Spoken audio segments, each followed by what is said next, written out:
প্রশংসা কার? আল্লাহর প্রশংসা করলে লাভ না ক্ষতি? কম না বেশি? অনেক বেশি, ঠিক কিনা বলুন? অসংখ্য অগণিত দরুদ ও সালাম সৈয়দুল মুরসালিন খাতামুন নবিয়্যিন নবিয়ুল আম্বিয়া নবী মুহাম্মদ মুস্তাফা সাল্লাল্লাহু আলাইহি ওয়াসাল্লামের প্রতি। সম্মানিত হাজিরিন, আজকে একজন মরহুমকে স্মরণ করে আজকের এই মাহফিল, ঠিক কিনা? উনাকে আপনারা চিনেন না?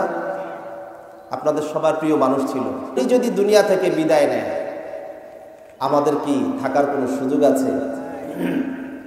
তাহলে উনার স্মরণে আজকের মাহফিল, এত বিশাল আয়োজন, কষ্ট করে যুবকরা আয়োজন করেছে। আমরা যদি এখানে না আসি, তাহলে বোঝা যায়, আমরা বুঝাতে চাই যে আমরা সবাই বেঁচে থাকবো, আমাদের আর মাটির নিচে যাওয়া লাগবে। ব্যাপারটা কি এমন? ব্যাপারটা এমন? আমি তো জানি সোনার পাড়ার মানুষ কোরআন প্রেমিক, ইসলাম প্রেমী, নবী প্রেমী, ঠিক কিনা বলেন? আমি আজকে সেই চাঁদপুর থেকে গতকালকে রাত্রে এখানে এসেছি। সারা রাত আমি বাসে ছিলাম। এক হিসাবে আপনাদের কাছে মেহমান, ঠিক কিনা বলেন? আলোচনা পারি কিংবা না পারি, মেহমান হিসাবে তো আপনারা সম্মান দিবেন, ঠিক কিনা? আল্লাহ রসুল বলেছেন, মান কানা ইউমিনু বিল্লাহি ওয়াল ইয়াউমিল আখির ফালইউকরিম দাইফা। যে ব্যক্তি আল্লাহ এবং পরকালে বিশ্বাস করে, তাকে অবশ্যই মেহমানকে সম্মান দিতে হবে, ঠিক কিনা? তারপরের কথা, এখানে আলোচনা হবে কোরআন থেকে, ঠিক কিনা? আলোচনা হবে হাদিস থেকে, ঠিক কিনা? অতএব এখানে কোনো ব্যক্তির আকর্ষণ নয়, কোরআন এবং সুন্নাহর আকর্ষণে এখানে আমাদেরকে সবাইকেই আসতে হবে, ঠিক কিনা বলেন? আর যদি না আসি, অসম্মান হবে কার প্রতি? আল্লাহর প্রতি, আল্লাহর কোরআনের প্রতি, রসুলের প্রতি এবং তার সুন্নাহর প্রতি, ঠিক কিনা বলেন? তাহলে সোনার পাড়ার মানুষ কি এ ধরনের হতে পারে? হতে পারে। তাহলে আমরা কি আলোচনা আজকে করব, নাকি আমি শেষ করে দিব, প্রধান অতিথি আসবে? যদি আলোচনা করতে হয়, সবাইকে, এখনো যারা সোনারপাড়া বাজারে বিভিন্ন জায়গায় আছে, তাদেরকে অবশ্যই আসতে হবে, ঠিক কিনা বলেন? আর যদি না আসে, তাহলে আমরা সবাই মিলে তাদের প্রত্যেকের বাড়িতে বাড়িতে যাব, আলোচনা বন্ধ করে তাদের বাড়িতে যাব, আমাদেরকে মেহমানদারিও করাইতে হবে, সাথে তাদেরকে এখানে আসতেও হবে। কোনটা করবেন বলেন? কি তারা আসবে, নাকি আমরা ওনাদের বাড়িতে যাব? মামুনদেরকে বলবো, আপনাদের ছেলে সন্তান, স্বামী যারা আছে, তাদেরকে আপনারা এই আজকের এই মাহফিলে পাঠিয়ে দেন। আপনাদেরও কল্যাণ হবে, তাদেরও কল্যাণ হবে, ঠিক কিনা বলেন? সম্মানিত ভাইয়েরা আমার, যেখানে দ্বীনের একটি মাহফিল হয়, যেখানে এই ধরনের আয়োজন হয়, সেখানে আল্লাহ রহমত নাজিল করে দেন কে? আল্লাহ তাআলা। সেখানে কি কাজ করে দেন? চতুর্দিকে রহমতের ফেরেশতারা বেষ্টন করে রাখে, ঠিক কিনা বলেন? আল্লাহ রাব্বুল আলামিন যারা আসবে, তাদের সবার গুনাহগুলো মাফ করে দিবেন। সুবহানাল্লাহ। বিশ্বাস হয় আপনাদের? কোরআন বলছে সবার গুনাহ মাফ করবেন কে? আল্লাহ তাআলা। আল্লাহ রাব্বুল আলামিন বলেন, فَأُولَٰئِكَ يُبَدِّلُ اللَّهُ سَيِّئَاتِهِمْ حَسَنَاتٍ وَكَانَ اللَّهُ غَفُورًا رَّحِيمًا। চিৎকার করে বলুন আলহামদুলিল্লাহ। যারা ঈমান আনবে, যারা তওবা করবে, যারা আল্লাহর কাছে গুনাহগুলো মাফ চাইবে, আর আজকের আলোচনা শুনে জীবন পরিবর্তন করে নেক আমল করা শুরু করে দিবে, আল্লাহ তাআলা বলেন, আল্লাহ সেই বান্দার জীবনের সমস্ত গুনাহ খাতাগুলো আল্লাহ মাফ করে দেয়। সব গুনাহ মাফ করবে, এখানেই শেষ নয়। আল্লাহ রাব্বুল আলামিন আরেকটু আগ বাড়িয়ে বলেছেন, বান্দা যদি নেক আমল শুরু করে দেয়, পিছনের জীবনের গুনাহগুলো যদি ক্ষমা করে নেয়, তাওবা করে, বান্দার জীবনের এক একটি গুনার বিনিময়ে এক একটি নেক আমল বান্দার আমলনামায় লিখে দিবে। তাহলে আমরা যে আসতে পারলাম, খুশি না বেজার? যারা আসতে পারে নাই তাদের লাভ না আমাদের লাভ? যারা আসছে তারা চালাক, না যারা আসে নাই তারা চালাক? আমরা চালাক। আল্লাহ পাক বলেন, আল্লাযীনা ইসতামিউনাল কাওলা ফায়াত্তাবিউনা আহসানা উলাইকাল্লাযীনা হাদাহুমুল্লাহু ওয়া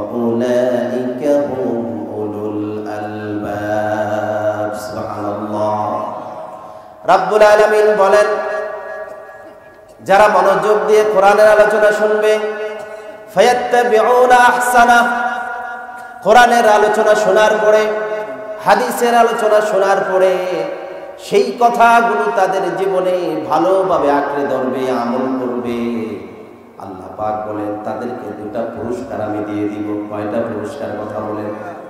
আমরা আসছি মনোযোগ দিয়ে শুনবো এবং আমল করার চেষ্টা করব, এতটুকু যদি আমাদের নিয়ত থাকে, পুরস্কার কয়টা? পুরস্কার নিয়ে যেতে চান নাকি পুরস্কার ছাড়া যেতে চান? কারা কারা পুরস্কার নিতে চান হাত তোলেন। আল্লাহ তাআলা কবুল করুন, সকলে বলুন আমিন। এক নাম্বার পুরস্কার আল্লাহ বলেন, আল্লাহ রাব্বুল আলামিন বলেন, আল্লাযীনা ইয়াসতামিউনাল কাওলা ফায়াত্তাবিউনা আহসানা উলাইকাল্লাযীনা হাদাহুমুল্লাহ। যারা আল্লাহর কথা শুনবে আর মানবে, এক নাম্বার পুরস্কার, দুনিয়াতে আল্লাহ পাক হেদায়েতের মতো নেয়ামত তাদেরকে দান করে দিবে। কিসের নেয়ামত দিবে? হেদায়েত। আমরা সবাই হেদায়েত চাই না? ঠিক কিনা বলেন? হেদায়েত ছাড়া জান্নাতে যাওয়া যাবে? আল্লাহ যদি কাউকে হেদায়েত না দেয়, শত চেষ্টা করে, এমনকি প্রিয় নবী মুহাম্মদুর রাসূলুল্লাহ সাল্লাল্লাহু আলাইহি ওয়াসাল্লামের চাচা হয়েও জান্নাতে যাওয়ার সুযোগ পায়। কেন পায় নাই? আল্লাহ হেদায়েত দেয় না। কি দেয় নাই? হেদায়েত দেয় না। আল্লাহ বলছেন, মনোযোগ দিয়ে আলোচনা শুনলে, আমল করার নিয়ত করলে আল্লাহ পাক ওই বান্দাকে হেদায়েত দিয়ে দিবেন। সুবহানাল্লাহ। এরপরে আল্লাহ পাক বলেন দ্বিতীয় পুরস্কার, ওয়া উলাইকা হুম উলুল আলবাব।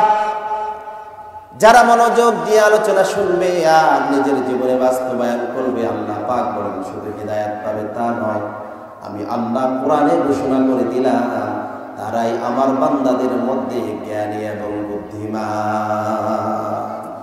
তারাই হলো উলুল আলবাব। তারা কি? উলুল আলবাব, যাদের জ্ঞান আছে, যাদের বিবেক আছে, যাদের বিবেচনা আছে, যারা চালাক, যারা বুদ্ধিমান, যারা আজকে মাহফিলে এসেছে, আল্লাহ বলেন তারাই হলো বুদ্ধিমান শ্রোতা। সুবহানাল্লাহ। এজন্য আমরা আসতে পেরেছি, দোয়া করি আল্লাহ যেন আমাদেরকে শেষ পর্যন্ত থাকার তৌফিক দান করেন। ঠিক কিনা বলেন? এখানে কোরআন থেকে আলোচনা হবে, হাদিস থেকে আলোচনা হবে। কোরআনের প্রত্যেকটা হরফ শোনা মাত্রই আল্লাহ পাক 10টা নেকি আমলনামায় লিখে দিবেন। সুবহানাল্লাহ। সম্মানিত ভাইয়েরা আমার, এবার আসুন আমি আপনাদের সামনে সূরা আলে ইমরান। কোন সূরা? সূরা আলে ইমরান। কোরআনে সূরা কয়টা বলেন তো দেখি? শুধু 14টি? 114টি। এর মধ্যে সূরা আলে ইমরান এর 31 নম্বর আয়াত আপনাদের সামনে তেলাওয়াত করেছি। এই আয়াতের আলোকে অত্যন্ত সংক্ষিপ্ত সময়ে আমরা কিছু দ্বীনের আলোচনা শুনতে চাই। রাজি আছেন তো ইনশাআল্লাহ? নাকি উঠে আস্তে আস্তে চলে যাবেন? আছেন তো ইনশাআল্লাহ? কোরআনের আলোচনা শুনলে লস আছে? শুধু লাভ আর লাভ। ঠিক কিনা বলেন? আল্লাহ পাক আমাদেরকে কি বলেন শুনেন কোরআনের আয়াতে। রব্বুল আলামিন বলেন, قل إن كنتم تحبون الله فاتبعوني يحببكم الله ويغفر لكم ذنوبكم والله غفور رحيم। আল্লাহ রাব্বুল আলামিন বলেন, কুল, হে নবী আপনি বলে দেন। কাকে বলছেন? আল্লাহর নবীকে। আল্লাহ রাব্বুল আলামিন বলেন, নবী হে আপনি বলে দেন, ইন কুনতুম তুহিব্বুনাল্লাহ, ইন কুনতুম তুহিব্বুনাল্লাহ, যদি তোমরা তোমাদের রবকে ভালোবাসো। কাকে? রবকে ভালোবাসো। আমরা আমাদের রবকে ভালোবাসি? সবাই কি আমাদের রবকে ভালোবাসি? রবকে ভালোবাসা ছাড়া আল্লাহর জান্নাতে যাওয়া যাবে? আর রবকে ভালোবাসা না ভালোবাসে কোনো উপায় আছে? যিনি আমাদের সৃষ্টি করেছেন, ঠিক কিনা বলেন? যিনি আমাদের রিজিক দেন, ঠিক কিনা বলেন? যিনি আমাদের বিধানদাতা, ঠিক কিনা বলেন? যিনি আমাদের হায়াতের মালিক, ঠিক কিনা বলেন? যিনি আমাদের মৌতের মালিক, ঠিক কিনা বলেন? যিনি আমাদের সব কিছুর মালিক, তিনি কে? আল্লাহ। সেই আল্লাহকে ভালো না বেসে কোনো উপায় আছে? কিন্তু এটা কি মুখে দাবি করলেই হবে? হবে না। আল্লাহ পাক কি বলছে শুনে, রাব্বুল আলামিন বলেন, কুল ইন কুনতুম তুহিব্বুনাল্লাহা ফাত্তাবিউনি ইউহিব্বুকুমুল্লাহ ওয়া ইয়াগফির লাকুম যুনুবাকুম ওয়াল্লাহু গফুরুর রাহিম। রাব্বুল আলামিন বলেন, নবী হে আপনি বলে দেন, তোমরা যদি তোমাদের রবকে ভালোবাসো, আপনি বলে দেন আল্লাহকে ভালোবাসার প্রমাণ দেওয়ার জন্য, যদি আল্লাহকে ভালোবাসে ফাত্তাবিউনি, তারা যেন আপনি বলে দেন তারা যেন আমাকে অনুসরণ করে। তোমরা কাকে অনুসরণ করো? আমাকে অনুসরণ করো। ইউহিব্বুকুমুল্লাহ, আল্লাহ তাআলা নিজেই তোমাদেরকে ভালোবাসবেন। সুবহানাল্লাহ। আল্লাহ পাক বলেন, যদি তারা আমাকে ভালোবাসে, আল্লাহকে ভালোবাসে, তাহলে নবী আপনি বলেন তারা যেন আপনার অনুসরণ করে। কার অনুসরণ? আল্লাহ রাসূলের অনুসরণ। তাহলে আল্লাহ পাক নিজেই তাদেরকে ভালোবাসবেন। সুবহানাল্লাহ। এখন আপনি প্রশ্ন করতে পারেন, আল্লাহর ভালোবাসার প্রয়োজন কি আমার? ঠিক আছে না, যে আল্লাহর ভালোবাসলে আর আল্লাহকে ভালো না বাসলেই কি? কেউ যদি আল্লাহকে ভালোবাসে, আল্লাহ রসুলকে অনুসরণ করে, আগে পুরস্কারের কথা বলে দেই, তাহলে আলোচনা শুনতে ভালো লাগবে, ঠিক কিনা বলে। আল্লাহকে কেউ যদি ভালোবাসে, আল্লাহর নবীকে কেউ যদি অনুসরণ করে, আল্লাহ পাক বলেন ইয়াগফির লাকুম যুনুবাকুম, আল্লাহ পাক তোমাদের জীবনের সমস্ত গুনাহ খাতাগুলো তিনি নিজ গুণে মাফ করে দিবেন। সুবহানাল্লাহ। ইয়াগফির লাকুম যুনুবাকুম, আল্লাহ পাক তাকে ভালোবাসার কারণে আর তার রাসূলকে অনুসরণ করার কারণে বান্দার জীবনের সমস্ত গুনাহগুলো মাফ করে দিবেন। সুবহানাল্লাহ। গুনাহ মানে আল্লাহর মাগফিরাত। গুনাহ মানে কি? আল্লাহর মাগফিরাত এবং ক্ষমা। এখন বলুন তো, এখানে যারা আছি সবার হাত তোলার প্রয়োজন নাই, শুধুমাত্র যার গুনাহ নাই তিনি একটু হাত তুলে দেখান তো দেখি। একজনও নাই? স্টেজে আমরা যারা আছি আমাদের মনে হয় জীবনে কারো গুনাহ নাই, এমন কেউ আছে? একমাত্র নবী ছাড়া, একমাত্র কে ছাড়া? নবীরা ছাড়া পৃথিবীর সমস্ত মানুষের গুনাহ আছে না নাই? আছে। ঠিক কিনা বলেন? তাহলে আল্লাহ পাক বলছেন, যদি আল্লাহকে ভালোবাসা যায়, তার রাসূলকে ভালোবাসা যায়, জীবনে সবগুলো গুনাহ মাফ করে দিবেন। সুবহানাল্লাহ। সম্মানিত ভাইয়েরা আমার, গুনাহ কত মারাত্মক জিনিস। শুধুমাত্র আল্লাহর নবী বলেন, আল্লাহর নবী দুটি নতুন কবরের পাশ দিয়ে হেঁটে যায়, হঠাৎ করে নতুন কবর দেখে আল্লাহর নবী দাঁড়িয়ে গেলেন, সাহাবায়ে কেরাম দাঁড়িয়ে গেলেন। আল্লাহর নবী বলেন, ও আমার সাহাবারা, এই যে দুটা কবর দেখা যায়, দুটা কবরে আল্লাহ দুটা কবরের ব্যক্তিদেরকে শাস্তি দিয়ে রেখেছে। দুটা কবরেই শাস্তি হচ্ছে। দুইটা কবর নতুন, দুটা কবরের মধ্যে কি হচ্ছে? শাস্তি হচ্ছে। কবরের মধ্যে যে শাস্তি হচ্ছে এটা আল্লাহর নবী জানেন কিনা? জানেন। সাহাবায়ে কেরামকে বলল, সাহাবারা, এই দুটি কবরের মধ্যে শাস্তি হচ্ছে, কেন হচ্ছে সেটাও আল্লাহর নবী বলেছেন। আল্লাহর নবী বলেন, একজনের কথা বললেন, একজনের অভ্যাস ছিল নামিমা, একজনের কথা আরেকজনের কাছে লাগাতো। এরকম আমাদের সমাজে আছে না নাই? এর কাছেও ভালো, তার কাছেও। আব্দুল্লাহর কাছে গিয়ে বলে, রফিক তোমার জন্য তোমার বিরুদ্ধে এটা বলেছে। আবার আব্দুর রহিমের কাছে গিয়ে বলে, আব্দুল্লাহ তোমার নামে এটা বলেছে। দুজনের কাছেই সে বন্ধু রয়ে গেল, কিন্তু মাঝে মাঝে দুই বন্ধুর মধ্যে মারামারি আছে না? সে দুইজনের কাছেই ভালো, কিন্তু ওই দুজনে মারামারি লাগাইলো কে? এই যে নামিমা, এটা আমাদের সমাজে একদম নাই, ঠিক কিনা বলেন? আমাদের চাঁদপুরে খুব বেশি আছে এটা, কিন্তু আপনাদের কক্সবাজার, সোনারপাড়া মনে হয় এই অভ্যাস কারো। সবাই আল্লাহর ওলি, এই অঞ্চলের মানুষ, সমুদ্রে ঘেঁষা মানুষ, আল্লাহর সৃষ্টি দেখে সবাই আল্লাহ ভক্ত মানুষ, এই অভ্যাস কারো আছে কিনা? আছে। উনি সাহাবী, কথা বুঝবেন, উনি কি ছিলেন? সাহাবী ছিলেন, কিন্তু এই অভ্যাস থাকার কারণে আল্লাহর নবী বলেন ওই ব্যক্তির কবরের মধ্যে প্রচন্ড শাস্তি হচ্ছে। নাউজুবিল্লাহ। আরেকজন সাহাবীর কথা বললেন, ওই সাহাবীর গুনাহ তত বড় ছিল না। আল্লাহর নবী বলেন সামান্য বেখেয়াল ছিল। ওই সাহাবী যখন পেশাব করতেন ভালো করে পানি নিতেন না, পবিত্র হতেন না। এই কারণে আল্লাহ পাক তার কবরের মধ্যে কঠিন শাস্তি দিয়েছেন। কি কারণে বলেন?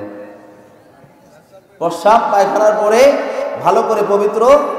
আমাদের যুবক ভাইরা আছে না অনেকে, প্যান্ট পরার পরে বাস থেকে, এই যে আমি বাস থেকে আসি, হোটেলে দেখা যায় যখন বাস থামায়, এখন তো দাঁড়িয়ে পেশাব করার জায়গা, বসার ব্যবস্থা কম, সব দাঁড়িয়ে পেশাব করার ব্যবস্থা। তারা পানিও খরচ করে না, পেশাব করার পরে কোনো রকম আবার অনেকে আছে এরকম দিনের পর দিন যায়, নামাজও পড়ে না, পবিত্র হয় না। এটা কি কোনো সাধারণ গুনাহ? একটা মাত্র গুনার কারণে একজনের শুধু চগলখড়ির অভ্যাস ছিল, আরেকজনে ভালো করে পবিত্র হতো না। এই মাত্র একটা গুনার কারণে তাদের কবরে যদি এত কঠিন আযাব হয়ে থাকে, বলুন তো দেখি আমরা যারা বসে আছি তাদের গুনাহ তার চাইতে কম না হাজার হাজার গুণ বেশি? প্রত্যেক দিনই তো আমাদের কত হাজার গুনাহ হয়, ঠিক কিনা বলেন? মোবাইল আসার পরে গুনার এই বস্তা যে কত হারে বেড়েছে কল্পনা করা যায়, ঠিক কিনা বলেন? মুরব্বীদেরও গুনাহ আছে না নাই? এই মোবাইল, স্মার্টফোন, ছেলে বিদেশে গিয়েছে, ভালোবেসে বৃদ্ধ বাবার জন্য মোবাইল পাঠিয়েছে, মা একা বাড়িতে, বাবা একা বাড়িতে, আবার দেখা যায় ইন্টারনেটের সংযোগ কানেকশন করে দিল। আগে যখন বাবা কোনো কাজ না পেয়ে নফল নামাজ পড়তেন, জিকির করতেন, এখন বাবা মোবাইল পাওয়ার পরে মোবাইল নিয়ে টিকটক আর ইউটিউবের ভিডিও নিয়ে বসে থাকে, আছে না? একটা যদি ভালো 10টা আসে খারাপ, ঠিক কিনা? ইচ্ছায় অনিচ্ছায় গুনাহ হয় কিনা? গুনাহ 24 ঘন্টা বর্তমানে যার হাতে মোবাইল আছে তার গুনাহ হয় না, এটা আমি বিশ্বাস করি না। আপনারা বিশ্বাস করেন? অন্তত আমি বিশ্বাস করি না। যে ফেসবুক চালাবে, যে টিকটক দেখবে, যার হাতে স্মার্টফোন আছে আর ইন্টারনেট সংযোগ আছে, তার যে চোখের গুনাহ হয় না, এটা বিশ্বাস করা যায়। একটা মাত্র গুনার কারণে যদি কবরে এমন শাস্তি হয়, অসংখ্য গুনাহ, এই গুনার শাস্তি আছে না নাই? আবার আমাদের যেই সমাজ গঠন হয়েছে, যেই সমাজে আমরা বসবাস করি, এই গুনাহ থেকে বেঁচে থাকারও কোনো উপায় আমাদের নাই। আছে কি? কোনো উপায় আমাদের নাই। যদি আল্লাহ মাফ না করেন, ক্ষমা না দেন, তাহলে জান্নাতে যাওয়া কারো জন্য সম্ভব হবে না। হবে কি? জান্নাতে যাওয়া সম্ভব না। এজন্য রাব্বুল আলামিন কোরআনুল কারীমের অন্য আয়াতে বলেন, ওয়াসারিউ ইলা মাগফিরাতিম মির রাব্বিকুম ওয়া জান্নাতিন আরদুহাস সামাওয়াতু ওয়াল আরদ উইদ্দাত লিল মুত্তাকিন। আল্লাহ পাক বলেন, বান্দা দৌড়াও দৌড়াও। আমরা বললাম, রব কোথায় দৌড়াবো? দুনিয়ার মানুষ তো সম্পদের পিছে দৌড়ায়, কেউ দৌড়ায় নারীর পিছনে, কেউ দৌড়ায় ক্ষমতার পিছনে, কেউ দৌড়ায় যশ খ্যাতির পিছনে, কেউ দৌড়ায় জনপ্রিয়তার পিছনে। আল্লাহ পাক আপনিও দৌড়াতে বললেন, আমরা কোন দিকে দৌড়াবো? আল্লাহ পাক বলেন, বান্দারে দৌড়াও, যেই পথে দৌড়ালে তোমার রবের মাগফিরাত পাওয়া যায়, সেই পথে দৌড়াও। যেই পথে দৌড়ালে কি পাওয়া যায়? রবের মাগফিরাত, ক্ষমা, আল্লাহ মাফ করে দেয়, ওই দিকে দৌড়াও। আরেকটার দিকে দৌড়াও, ওয়া জান্নাহ, জান্নাতের দিকে। কিসের দিকে?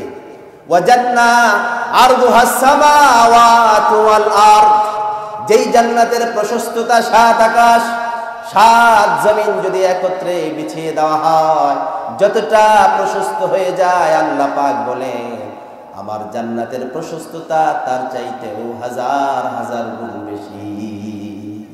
জান্নাত কি ছোট? আরে দুনিয়াতে সামান্য 5 তলা বাড়ির জন্য মারামারি আছে না নাই? 1% জায়গা ভাই ভাইকে দিবে না। 25 বছর মামলা করার পরে মৃত্যুর সময় সন্তানকে বলে, আমি মরে যাওয়ার পরেও তোমার চাচার কাছ থেকে এই জায়গা উদ্ধার করা তোমাদেরকে দায়িত্ব দিয়ে গেলাম। নাউজুবিল্লাহ, ঠিক কিনা বলেন? আর এই 25 বছর ধরে যদি 1% জায়গার জন্য না ছুটে যদি আল্লাহর দিকে দৌড়াতো আল্লাহ পাক এর চাইতে বড় জান্নাত দিয়ে দিতেন। সুবহানাল্লাহ। মামলা করে কি পাওয়া যাবে? 1% জায়গা পাওয়ার পর কি করবেন আপনি? 5 জন সন্তান ভাগ করলে কতটুকু হয়? ঠিক কিনা বলেন? সম্মানিত ভাইয়েরা আমার, আল্লাহর নবী হেরাক্লিয়াসকে দাওয়াত দিলেন এবং জান্নাতের দিকে আসো, ইসলামে আসো। হেরাক্লিয়াস বলল, মুহাম্মদ সাল্লাল্লাহু আলাইহি ওয়াসাল্লাম, তোমার কোরআনে নাকি লেখা আছে জান্নাত হলো 7 আসমান 7 জমান পরিমাণ জান্নাত। জান্নাতটা যদি এত বড় হয় তাহলে জাহান্নাম রাখবে কোথায়? ঠিক কিনা বলেন? কিছু বেওকুফ আছে না, অতি চালাক। কি চালাক? বেশি চালাক। এত বড় যদি জান্নাত হয়, 7 আকাশ 7 জমিন পুরোটাই যদি জান্নাত হয় তাহলে তো জাহান্নাম রাখার জায়গাই নেই। তাহলে জাহান্নামের ভয় দেখায় লাভ কি? ঠিক কিনা বলেন? কি চালাক না বেওকুফ? আল্লাহর নবী বলেন, সুবহানাল্লাহ, ইযা আতান্নাহা ইযা আতাল্লাইলু ফাআইনান নাহার। ওরে হেরাক্লিয়াস, তুমি কি এটা জানো না যখন রাত হয়ে যায় দিনটা কোথায় যায়, আর যখন দিন হয়ে যায় রাত কোথায় যায়? আল্লাহর জন্য দিনের জায়গায় রাত রাখা, রাতের জায়গায় দিন রাখা আল্লাহর জন্য কোনোটাই সম্ভব না। ঠিক কিনা বলেন? এই যে ফেনী, কুমিল্লা, আমাদের অঞ্চল সব ডুবে গিয়েছে। এই পানিগুলো এখন কোথায় গেছে? কারো বাড়িতে? কোনো টাঙ্কিতে জমা আছে? এগুলো কোথায় নিয়েছেন আল্লাহ পাক? এটা আল্লাহর ব্যবস্থাপনা, আল্লাহর সৃষ্টি, আল্লাহর সব কিছুর বিরুদ্ধে কেউ আঙ্গুল ঢুকাতে পারবে। তাহলে এই বিশাল জান্নাতে আমরা যেতে চাইতো, এই বিশাল জান্নাতে যাইতে হলে নেক আমল দ্বারা যাওয়া যাবে? ইবাদত দিয়ে যাওয়া যাবে? ইবাদত করতে হবে, নামাজ পড়তে হবে, রোজা রাখতে হবে, কিন্তু এই ইবাদত দিয়ে আল্লাহর জান্নাতে যেতে পারবো এই গ্যারান্টি কেউ দিতে পারবো? ঠিক কিনা বলেন? আল্লাহ নবী বলেন, কেউ তার ইবাদত দিয়ে জান্নাতে যেতে পারবে না। আম্মা জান আয়েশা বলেন, ইয়া রাসূলুল্লাহ, ইয়া হাবিবাল্লাহ, ওগো নবী আপনিও কি যেতে পারবেন না? আপনিও কি যেতে পারবেন না? কেন আয়েশা প্রশ্ন করলেন? কেননা আল্লাহর নবীকে আয়েশা রাদিয়াল্লাহু তাআলা আনহা দেখেছেন রাত্রেবেলা দাঁড়িয়ে দাঁড়িয়ে নামাজ পড়তে পড়তে আল্লাহর নবীর পাগুলো যেন পেটে এখনই রক্ত বের হবে। আয়েশা কেঁদে কেঁদে বলে, ইয়া রাসূলুল্লাহ, ইয়া হাবিবাল্লাহ, আল্লাহ পাক আপনার জীবনে কোনো গুনাহ রাখে নাই, অগ্রিম সব গুনাহ মাফ ঘোষণা করেছে। এরপরেও নবী কেন রাত্রিবেলা দাঁড়িয়ে দাঁড়িয়ে এত কষ্ট করে আপনি নামাজ পড়েন? আল্লাহর নবী বলেন, আফালা কুনু আবদান শাকুরা। ওগো আয়েশা, যে আল্লাহ আমাকে সম্মান দিয়ে ভালোবেসে আমার জন্য এত কিছু করেছে, সেই আল্লাহর কৃতজ্ঞ বান্দা কি হব না? সুবহানাল্লাহ। আচ্ছা, আমরা কয়দিন তাহাজ্জুদের নামাজ পড়ছি মনে আছে কারো? আচ্ছা, গত 1 বছরে, গত রমজানের পরে এই পর্যন্ত তাহাজ্জুদের নামাজ পড়ছেন একদিন, এমন কয়জন আছেন? হাত তুলুন তো দেখি। মাশাআল্লাহ, অনেক পাওয়া গেছে, অনেক পাওয়া গেছে। কিন্তু আল্লাহর নবী সাল্লাল্লাহু আলাইহি ওয়াসাল্লাম তিনি তাহাজ্জুদের নামাজ পড়তেন, তার জন্য আল্লাহ পাক ফরজ করে দিয়েছেন রাত্রিবেলা দাঁড়িয়ে থাকতে থাকতে। আপনারা বাসে জার্নি করছেন না, 5 ঘন্টা 6 ঘন্টা চিটাগাং যখন যান, বসে থাকতে থাকতে আপনি যখন বাস থেকে নামবেন তখন জুতা আর পায়ে ঢুকে না। ঠিক কিনা বলেন? পাটা ফুলে কি হয়ে যায়? মোটা হয়ে যায়। রাসূল পাক সাল্লাল্লাহু আলাইহি ওয়াসাল্লাম দাঁড়িয়ে থাকতে থাকতে নামাজের কেরাত পড়তে পড়তে পাগুলো ফেটে যেন রক্ত বের হবে, আয়েশা রাদিয়াল্লাহু তাআলা কেঁদে দিতেন। সেই নবী বলছেন, ওগো আয়েশা, আমিও আমার ইবাদতের মাধ্যমে আল্লাহর জান্নাতে যাব। তবে আয়েশা শোনো, আল্লাহ পাক আমাকে লাঞ্ছিত করবে না, আমাকে অপমানিত করবে না। আল্লাহ পাক অগ্রিম আমাকে ক্ষমা ঘোষণা করেছেন, আমার জন্য জান্নাত নির্ধারিত করে রেখে দিয়েছেন। কিন্তু আমরা গুনাহগার, কেউ ইবাদত দিয়ে আল্লাহর ক্ষমা ছাড়া জান্নাতে যেতে পারবো না। পারবো কি? পারবো না। তাহলে দরকার কি আল্লাহর ক্ষমা? দরকার কি আল্লাহর ক্ষমা? ক্ষমা ছাড়া কোনো উপায় না। আল্লাহ যদি বলে বান্দারে দাঁড়াও, হিসাব দাও, একদিনের হিসাব দিতে পারবো আমরা? একদিনের 1 ঘন্টার হিসাব দেওয়া সম্ভব? 1 ঘন্টার হিসাব দেওয়া সম্ভব নয়। সম্মানিত ভাইরা আমার, এজন্য রব্বুল আলামিন বলেন সারিউ ইলা মাগফিরাত, দৌড়াও তোমার রবের মাগফিরাতের দিকে। আমরা বললাম রব্বুল আলামিন মাগফিরাত পেলে লাভটা কি? আল্লাহ পাক বলেন আমার নবীকে জিজ্ঞেস করো, আমার মাগফিরাতের কারণে গুনাহগার বান্দাও আল্লাহর জান্নাতে চলে যাবে, ঠিক কিনা? চরম গুনাহগার বনু ইসরাইলের কথা হাদিসের মধ্যে আল্লাহ রাসূল বলেছেন, একজন মহিলা, বনু ইসরাইলের কি একজন মহিলা, ভালো মহিলা না, ব্যভিচারিণী, 24 ঘন্টা টাকার জন্য দেহ বিক্রি করতে, উপার্জন করতে, এটা দিয়ে। এই সমাজে, আমাদের সমাজে কম আছে মনে হয়, কক্সবাজারে একদমই নাই, সব আল্লাহর ওলি বসবাস করে। চতুর্দিকে জেনা ব্যভিচার, এটা এখন পাওয়াই যায় না, নাকি আরো বেশি? আরো বেশি, ঠিক কিনা বলেন?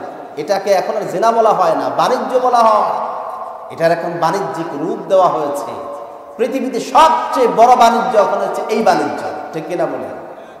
এই ব্যভিচারিণী নারী, যার জীবনে নামাজ নাই, রোজা নাই, হজ নাই, যাকাত নাই, গুনাহ বলতে যা আছে সব আছে তার আমল নামায়। একদিন মরুভূমির পথ দিয়ে হেঁটে যায়, সহিহ হাদিস আল্লাহর নবী বলছেন, মরুভূমির পথ দিয়ে মহিলা হেঁটে যাচ্ছে। মরুভূমিতে সব জায়গায় খাবার পানি পাওয়া যায়, সব জায়গায় খাবার পানি পাওয়া যায়, সমুদ্রে সব জায়গায় খাবার পানি পাওয়া যায়। হঠাৎ করে উপরে সূর্য, নিচে গরম উত্তপ্ত বালু, ব্যভিচারিণী নারী পানির তৃষ্ণায় যেন তার রূহটা বের হয়ে যাবে। এমন সময় হঠাৎ করে একটা কূপ দেখতে পেল। কূপ থেকে পানি উঠায়ে পানি পান করার পরে মহিলাটা তার যেন জীবন নতুন করে ফিরে পেল, ঠিক কিনা? তৃষ্ণা যখন লাগে তখন কি কষ্ট কম না বেশি?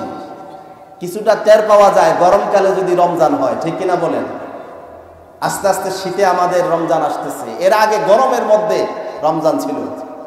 বিকেল বেলা মনে হয় যে আমার সামনে যদি সমুদ্র এনে দেওয়া হয় সব আমি খেয়ে শেষ করে ফেলবো, ঠিক কিনা? কিন্তু আজান দেওয়ার পরে 1 গ্লাস 2 গ্লাস শরবত খাওয়ার পরে এরপরে আর কিছু মনে চায়। তার মানে 1 গ্লাস পানি কি চাহিদা আমার ছিল, মাগরিবের আজানের আগ পর্যন্ত আমি বুঝতে পেরেছি, ঠিক কিনা বলেন?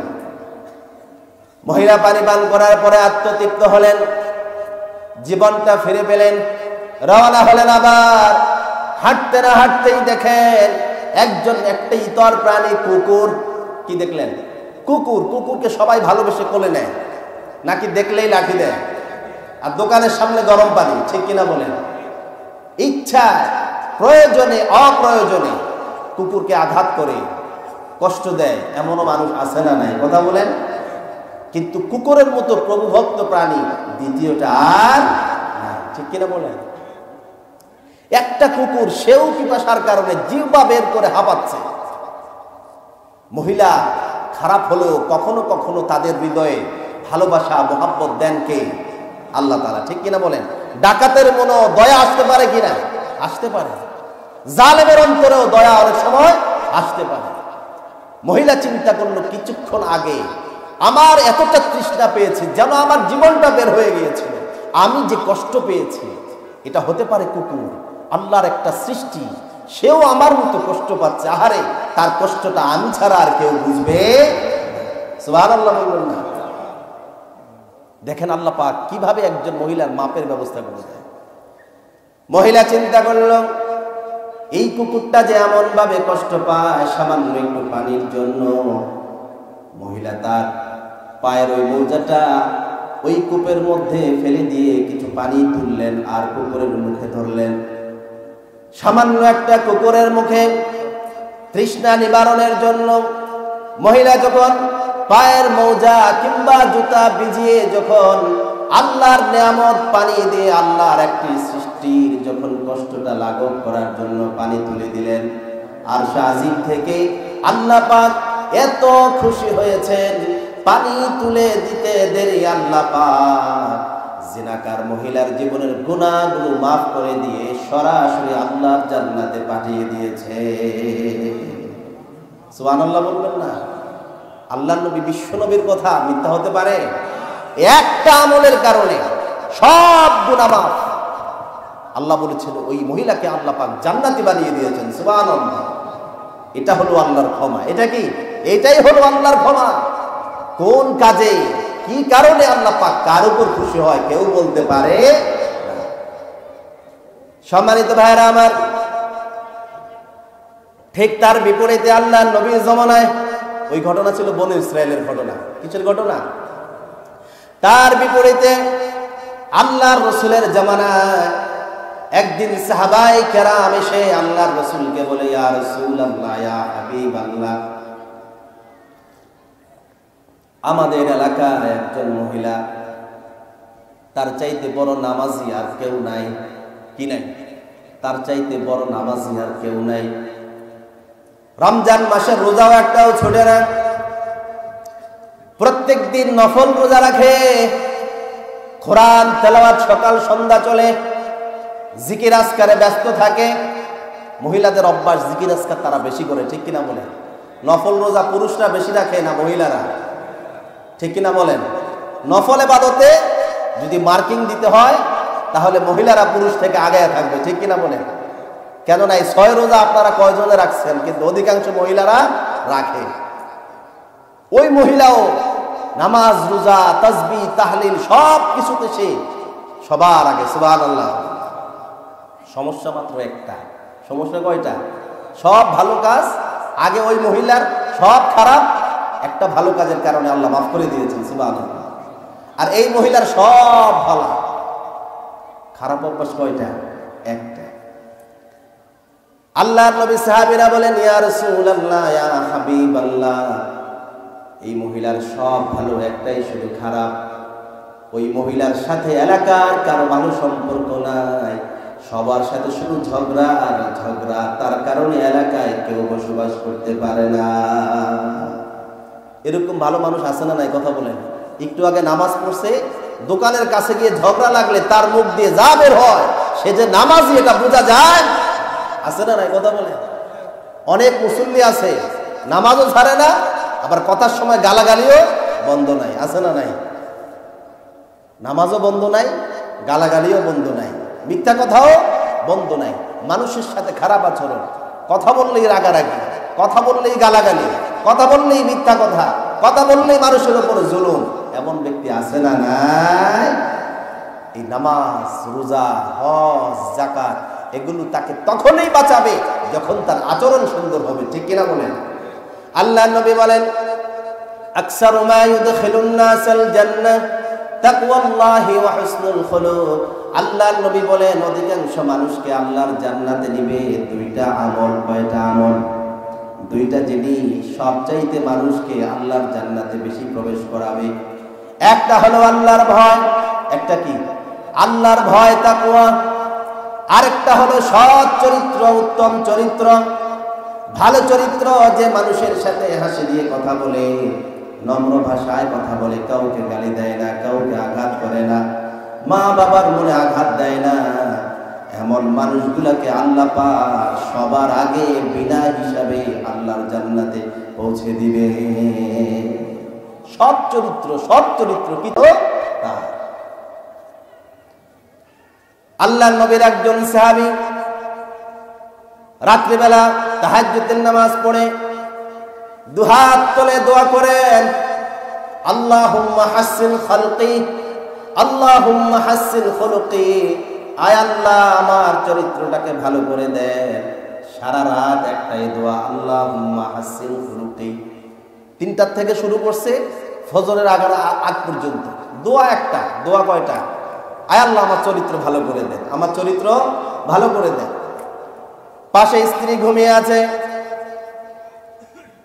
স্বামী যখন সারা রাত একটাই দোয়া করলো, সকালবেলা স্ত্রী জিজ্ঞেস করলো, সারা রাত ভরে ভরে দোয়া মাত্র একটাই করলেন, আপনার কি কোনো আর অভাব নাই, আর কোনো প্রয়োজন নাই?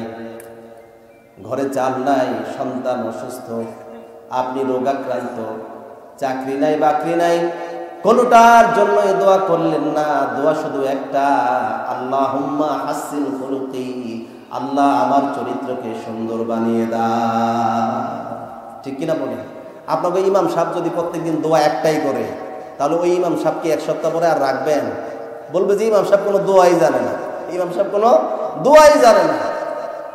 রাত ভরে ভরে আপনি সারা রাত কষ্ট করে আপনি একটাই দোয়া করলেন, আর কিছু দোয়া করতে পারলেন না?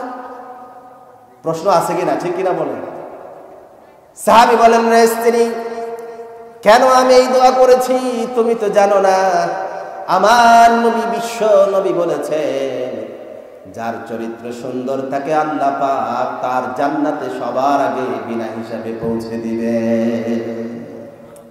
সুবহানাল্লাহ বলবেন না?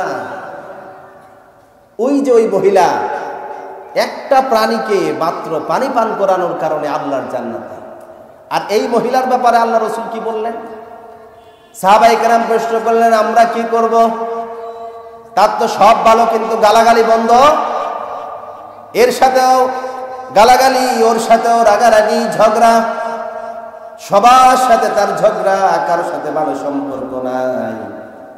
আল্লাহর নবী জানিয়ে দিলেন, রে সাহাবীরা শোনো, আল্লাহর এই বান্দি যত ভালো ইবাদত গুজার হোক না কেন, যত বেশি আমল করুক না কেন, তার এই নামাজ, রোজা, হজ, যাকাত কোনটাই তাকে আল্লাহর জান্নাতে নিতে পারবে না, কেননা তার চরিত্র ভালো না।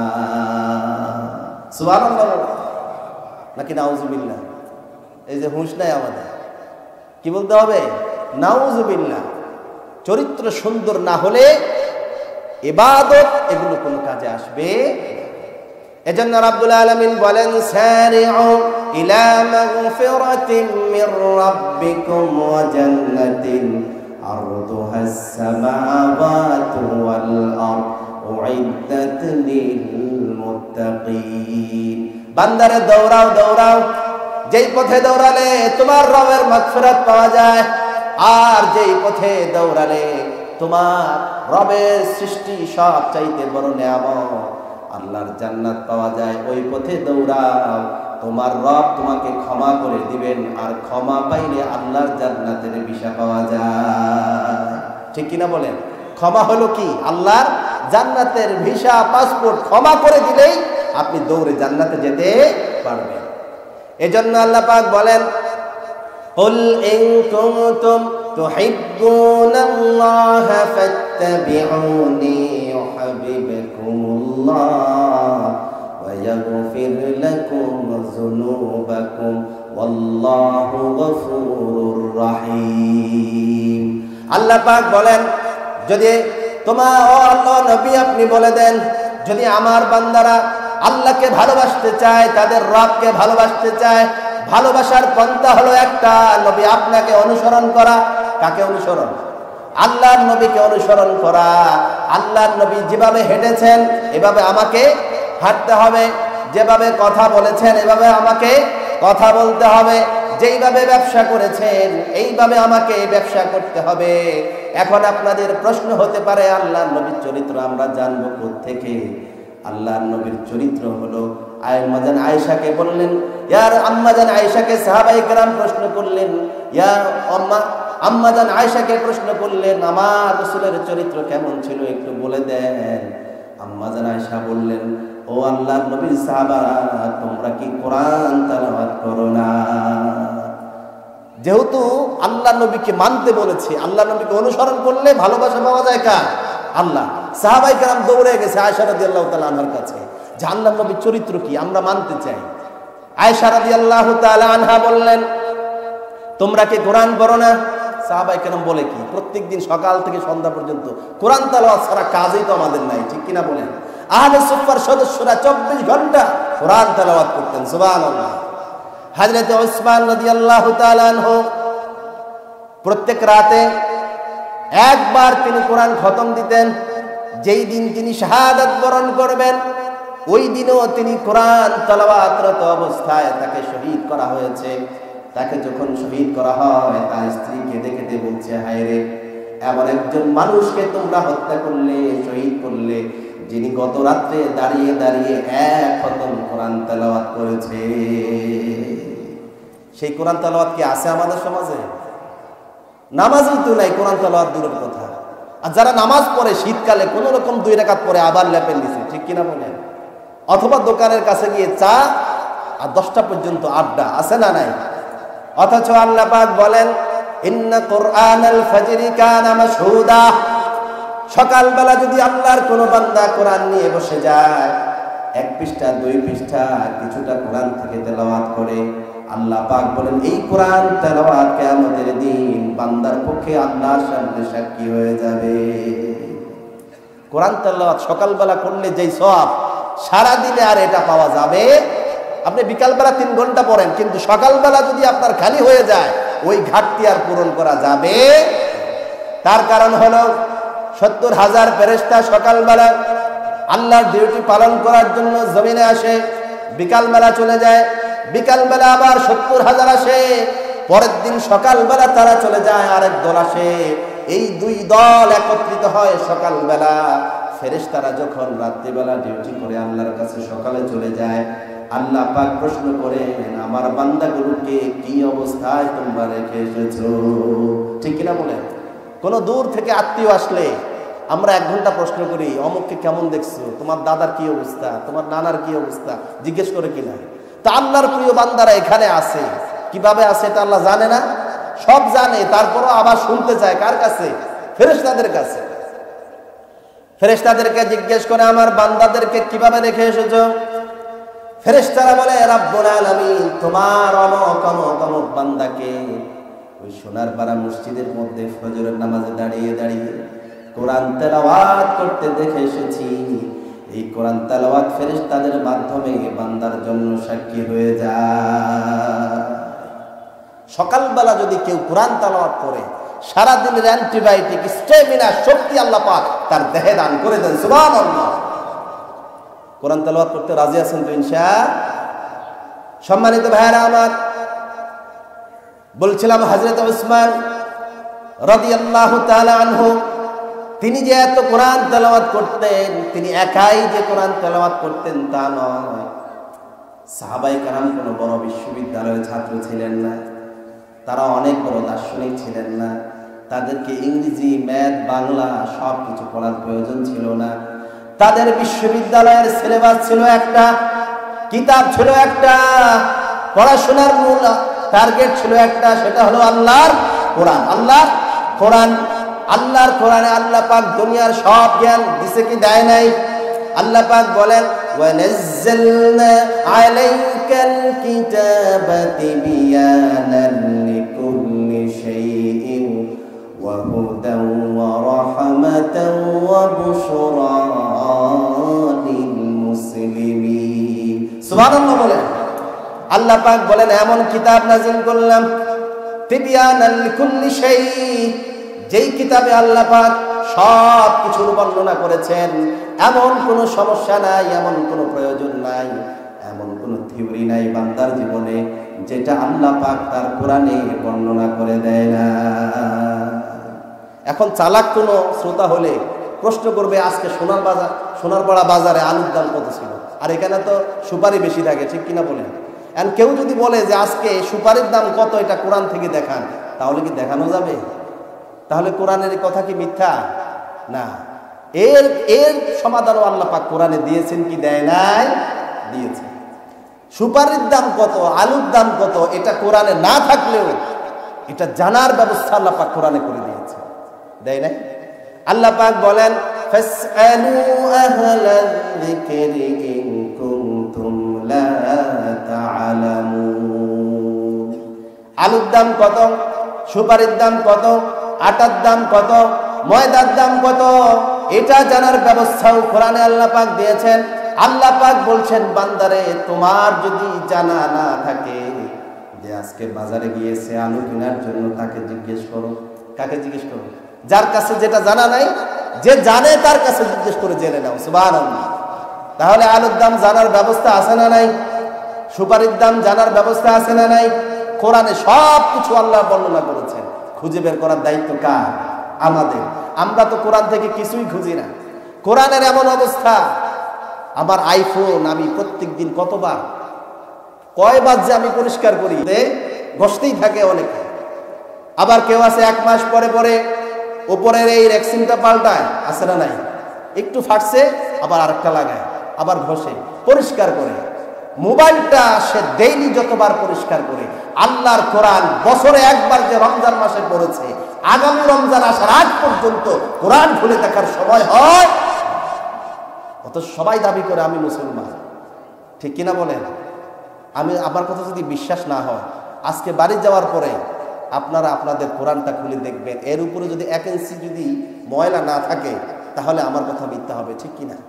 কোরআন খোলা যায় না, কোরআন পড়া তো দূরের কথা, কোরআনটা পরিষ্কারও করে রাখতে পারি না। অথচ আমার শীতের জামা, আমার স্ত্রীর জামা কাপড় সবগুলো ভালো করে ধুয়ে আয়রন করে আলমারির ভিতরে আমি রেখেছি, পোকা যেন না কাটে সেজন্য নেতার গোটাও দেওয়া হয়েছে, সেখানে পারফিউম দিয়ে দেওয়া রাখা হয়। কিন্তু আল্লাহর কোরআন যেটা প্রত্যেক দিন তেলাওয়াত করার কথা ছিল, সেই কোরআনের উপরে ধুলাবালি জমে রয়েছে। কোরআন তেলাওয়াতের সুযোগ আল্লাহ এই মুসলিম সন্তানরা পায় না। আছে না নাই কথা বলেন? এই কোরআন কিয়ামতের দিন আমার পক্ষেও সাক্ষী দেবে, আমার বিপক্ষেও সাক্ষী দেবে। হুজ্জাতুল লাকা আও আলাইক।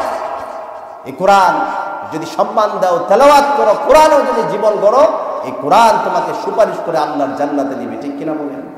আবার কোরআনকে অপমানিত করার কারণে কোরআন আল্লাহর কাছে অভিযোগ করে আমাকে জাহান্নামে নিবে, ঠিক কিনা বলেন? অতএব কোরআন প্রত্যেকদিন খুলতে রাজি আছেন তো ইনশাআল্লাহ? কোরআনের উপরে আজকে যে ময়লা পড়েছে পরিষ্কার করবেন তো ইনশাআল্লাহ? যত কষ্ট হোক, ঘুমের থেকে উঠার পর আগে ফেসবুকে ঢুকতে মন চায় যুবকদের। আমি বলবো অন্তত আধা ঘন্টা কোরআন তেলাওয়াত করা ছাড়া আমরা কখনো ঘর থেকে বের হব পারবো তো ইনশাআল্লাহ? সম্মানিত ভাইয়েরা আমার, বলছেন আল্লাহর মাগফিরাতের প্রয়োজন। কিসের প্রয়োজন? আল্লাহর মাগফিরাতের প্রয়োজন। আম্মাজান আয়েশাকে বললেন আল্লাহ রাসূলের চরিত্র কেমন ছিল? আম্মাজান আয়েশা বললেন, তোমরা কি কোরআন তেলাওয়াত করো না? সাহাবায়ে কেরাম বলেন, আমরা তো 24 ঘন্টায় কোরআন তেলাওয়াত করি। আম্মাজান আয়েশা বললেন, এই কোরআন হলো আল্লাহ রাসূলের জীবন্ত চরিত্র। আল্লাহ রাসূলের কোরআন, আল্লাহ রাসূলের যত চরিত্র সবকিছু আল্লাহ পাক কোরআনেই দিয়ে দিয়েছেন। সুবহানাল্লাহ। এজন্য আল্লাহ পাক বলেন, মা আতাকুমুর রাসূলু ফাখুযুহু ওয়া মা নাহাকুম আনহু ফান্তাহু। কষ্ট হচ্ছে আপনাদের? ছেড়ে দেব আমি? মা আতাকুমুর রাসূলু ফাখুযু, তোমার রাসূল যা নিয়ে এসেছে, যা কিছু নিয়ে এসেছে সব ধরো। ওয়া মা নাহাকুম আনহু, আর যা থেকে নিষেধ করেছে সব ছেড়ে দাও। এইটা যদি করতে পারো তাহলে তুমি আল্লাহ রাসূলের আনুগত্য করেছো, অনুসরণ করেছো। এখন যে আমরা বিয়ের মধ্যে গান বাজনা বাজাই, এটা কি আল্লাহ রাসূল নিয়ে এসেছেন না ছেড়ে দিতে বলেছেন? আমরা কি ছাড়ছি? ব্যবসা করতে গিয়ে যে দিনের মধ্যে কয়েকশো বার মিথ্যা কথা বলি, এটা কি আল্লাহ রাসূল নিয়ে এসেছেন না ছেড়ে দিতে বলেছেন? আমরা কি মিথ্যা কথা ছাড়তে পারছি কিনা? পারি না, ঠিক কিনা বলে? বলে যে মিথ্যা কথা ছাড়া কি এখন আর ব্যবসা হয়? কসম করে বলে যে এটা আমার মাত্র 200 টাকা ব্যবসা, আপনি পরিচিত, এই জন্য 20 টাকা ছাড় দিয়ে 180 টাকা বিক্রি করবেন। চিন্তা করলো, হায় রে, এত সুন্দর দাড়ি, 5 ওয়াক্ত নামাজও পড়ে, হাতে তাসবিহও আছে, মিথ্যা কথা বলতে 180 টাকা দিয়ে কেনার পরে পাশের দোকানে জিজ্ঞেস করলে, ভাই দাম কত? 150 টাকা। আছে না নাই? কথা বলেন, মিথ্যা বলছি? তার মানে হলো সে নামাজ ধরেছে ঠিক, দাড়ি রেখেছে ঠিক, কিন্তু দুনিয়ার জন্য কোরআনকে মানতে চায় না, আল্লাহ রাসূলের আদর্শকে তারা মানতে চায় না। তারা মনে করেছে এইভাবে চালাকি করে বেশি ব্যবসা করা যায়, রিজিক বেশি আনা যায়। আল্লাহ পাক বলেন, বান্দার জন্য যতটুকু রিজিক আমি বরাদ্দ রেখেছি তার 1 পয়সা বেশি বান্দা কোনোদিন ইনকাম করতে পারবে না, ঠিক কিনা বলেন? 1 পয়সাও বেশি ইনকাম করা যাবে। আল্লাহ রাসূল বলেছেন, আজান হয়েছে, মসজিদে যাও। আল্লাহ পাক বলেছেন, আজান হয়েছে, ফাইদা কুদিয়াতিস সালাত, আগে নামাজ তারপরে ব্যবসা, ঠিক কিনা বলেন? আগে নামাজ, নামাজ শেষ হলে দুনিয়া ছড়িয়ে পড়ো। আর আমরা বলি দুনিয়াদারি শেষ করি, ব্যবসা বাণিজ্য শেষ হোক, তারপরে নামাজ পড়বো। আছে না নাই কথা বলেন? অনেক নামাজি মুসল্লি আছে, আজান হয়ে যায়, তার মসজিদের দোতলায় মসজিদ, নিচতলায় তার দোকান, কিন্তু জামাত চলে, আজান শোনা যায়, একামত শোনা যায়, ইমাম সাহেবের কেরাত শোনা যায়, হাজার মুসল্লি নামাজ পড়ে, কিন্তু এই ব্যবসায়ী 5 মিনিটের জন্য দোকান বন্ধ করে না। সে ওযু করে সেখানে যায় নামাজ বিছিয়ে একা একা নামাজ পড়ে, জিজ্ঞেস করলে যুক্তি দেয়, দোকান বন্ধ করলে কাস্টমার চলে যায়। সে মনে করে যে 10 মিনিটে 1000 কাস্টমার চলে যাবে। সে যদি নামাজ পড়তো তাহলে আল্লাহ পাক তার জন্য শত শত কাস্টমার তার জন্য বরাদ্দ করে দিত, ঠিক কিনা? সে আসলে বুঝতে পারে না, কি পারে না, বুঝতে পারে না। আমরাও বুঝি না যে আল্লাহ পাক কিভাবে একজন বান্দার জীবনে বরকত দিতে পারে। আল্লাহ ছাড়া কেউ পারবে? 10 মিনিটে তোমার ব্যবসা নষ্ট হয়ে যাবে। এমনও হতে পারতো তুমি যদি নামাজ পড়তা তাহলে ওই মসজিদের অনেক মুসল্লি তোমার দোকান থেকেই নিত, কেননা এই ব্যক্তি নামাজের সময় মসজিদ বন্ধ করে, তার দোকান বন্ধ করে দেয়, ঠিক কিনা বলেন? এই জন্য সম্মানিত ভাইরা আমার, আল্লাহ পাক বলেন, কুল ইন কুনতুম তুহিব্বুনাল্লাহ ফাত্তাবিউনি, যদি তোমরা আল্লাহকে ভালোবাসতে চাও, আল্লাহর ভালোবাসা যদি তোমরা পেতে চাও, তাহলে আমার নবীর অনুসরণ করো। আর যদি নবীর অনুসরণ করো, আমাকে ভালোবাসার প্রয়োজন নাই, আমি রব্বুল আলামিন নিজেই তোমাদেরকে ভালোবাসতে শুরু করে দিব। কোনটা আসল ভালোবাসা? আপনি একজনকে চান, সে আপনাকে দেখতে পারে না, এটা ভালোবাসা? নাকি আপনি যার জন্য পাগল তিনি আপনার জন্য আরো পাগল, সেটা ভালোবাসা? আল্লাহ পাক বলছেন, আমার রাসূলের দিকে ছুটো, আমি বান্দা তোমার দিকে ছুটবো। সুবহানাল্লাহ। সম্মানিত ভাইরা আমার, হুজুর চলে আসছে, আমি শেষ করে দিই। সম্মানিত ভাইরা আমার, কোরআনুল কারীমের জন্য আল্লাহ পাক বলেছেন, কুল ইন কানা আবাউকুম ওয়া আবনাউকুম ওয়া ইখওয়ানুকুম ওয়া আজওয়াজুকুম ওয়া আশীরাতুকুম ওয়া আমওয়ালুন ইqtaraftumuha ওয়া তিজারাতুন তাখশাউনা কাসাদাহা ওয়া মাসাকিনু তারদাউনাহা আহাব্বা ইলাইকুম মিনাল্লাহি ওয়া রাসূলিহি। আমি আর 2 মিনিটের মধ্যে শেষ করে দিচ্ছি। হুজুর আসছে, হুজুর আলোচনা করবেন। আল্লাহ পাক বলেন, কোন নবী আপনি বলে দেন, যদি তোমাদের বাবা, ইনকান আবাউকুম ওয়া আবনাউকুম, তোমাদের সন্তান, তোমাদের স্ত্রী পরিজন, তোমাদের আত্মীয় স্বজন, তোমাদের ব্যবসা বাণিজ্য, তোমাদের সম্পদ, এই সব কিছু যদি আল্লাহ তার রাসূল আল্লাহর রাস্তায় জিহাদ করার চাইতে বেশি প্রিয় হয়, অপেক্ষা করো, আল্লাহর শাস্তি তোমাদের অচিরেই তোমাদেরকে গ্রাস করবে। নাউযুবিল্লাহ। সম্মানিত ভাইরা আমার, অতএব আমরা আল্লাহকে ভালোবাসতে চাই, তার রাসূলকে ভালোবাসতে চাই।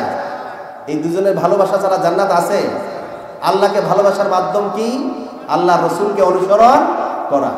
আল্লাহ পাক আমাদেরকে আল্লাহর নবীর ভালোবাসা, আল্লাহর ভালোবাসার মাধ্যমে, রাসূলের অনুসরণের মাধ্যমে আল্লাহর জান্নাতে একত্রিত হওয়ার তৌফিক দান করুন। সকলে বলুন আমিন।